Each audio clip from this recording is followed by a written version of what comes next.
Millions of tax dollars are spent on this type of computer surveillance, a disgusting procedure for a professed free society. They're overstepping the bound. Just the other day, they walked into somebody's house. They suspected he was a drug dealer. He was using his automatic selector, and then police marched in, and they said it looked like a gun after they killed the man.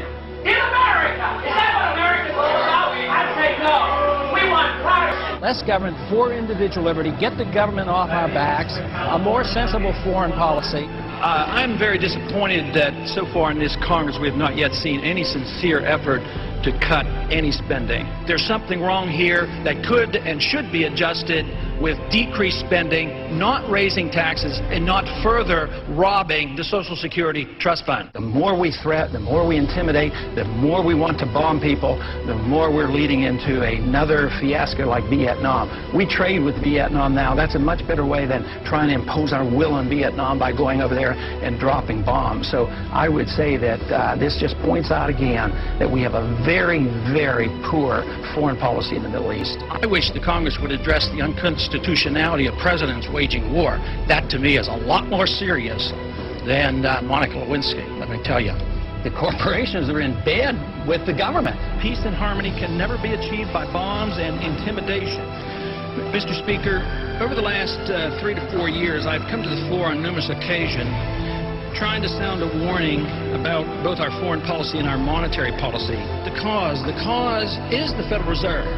The cause is the problem is the Federal Reserve has been granted authority that is unconstitutional to go and counterfeit money. And until we recognize that and deal with that, we will continue to have financial problems. The Federal Reserve credit created during the last 8 months has not stimulated economic growth in technology or the industrial section, but a lot of it ended up in the expanding real estate bubble. This too will burst, as all bubbles do. During the next decade, the American people will become poorer and less free.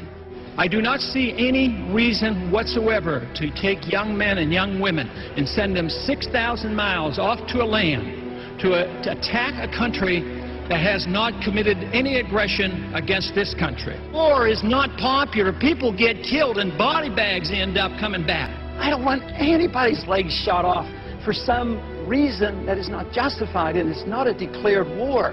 I think that should be the litmus test of everybody in this country and everybody over on the Hill, too. If this war is worth fighting, are you willing to go and lose your legs, lose your life, or send your kids or send your grandkids? Will our country become freer, richer, safer, and more peaceful?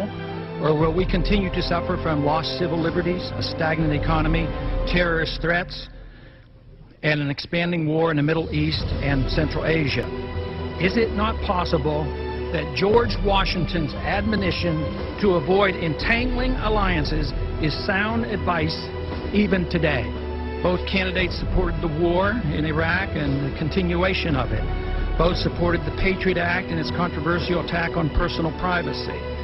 The true patriot will repeal the Patriot Act, is what they will do. Both candidates supported increased spending in almost all categories. I'm the most conservative member here. I have voted, against more spending and wasting government than anybody else. Freedom, prosperity, and peace. Just come home. We just marched in.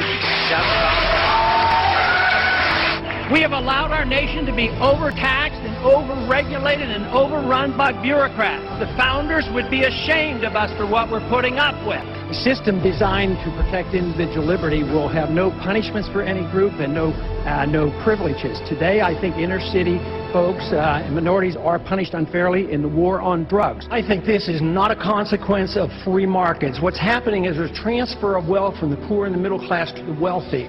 This comes about because of the monetary system that we have.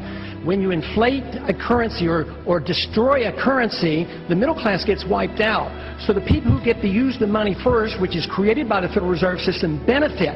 So the money gravitates to the banks and to Wall Street. So that's why you have more billionaires than ever before. Today, this country is in the middle of a recession for a lot of people. Michigan knows about it. Poor people know about it. The middle class knows about it. Wall Street doesn't know about it. Washington, D.C. doesn't know about it, but it's because of the monetary system and the excessive spending. As long as we live beyond our means, we are destined to live beneath our means. And we have lived beyond our means because we are financing a foreign policy that is so extravagant and beyond what we can control, as well as the spending here at home. And we're depending on the creation of money out of thin air, which is nothing more than debasement of the currency. It's counterfeit, and it is a natural, predictable consequence that you're going to have people benefit from it and other people suffer. So if you want a healthy economy, you have to study monetary theory and figure out why it is that we're suffering. And everybody doesn't suffer equally, or this wouldn't be so bad. It's always the poor people, those on retired incomes, that suffer the most. But the politicians and those who get to use the money first, like the military-industrial complex, they make a lot of money and they benefit from it. It is our job to check up and find what the Federal Reserve has done, audit them, and find out who their buddies are that they're taking care of. It's trillions of dollars we're spending on these wars. President, go! President!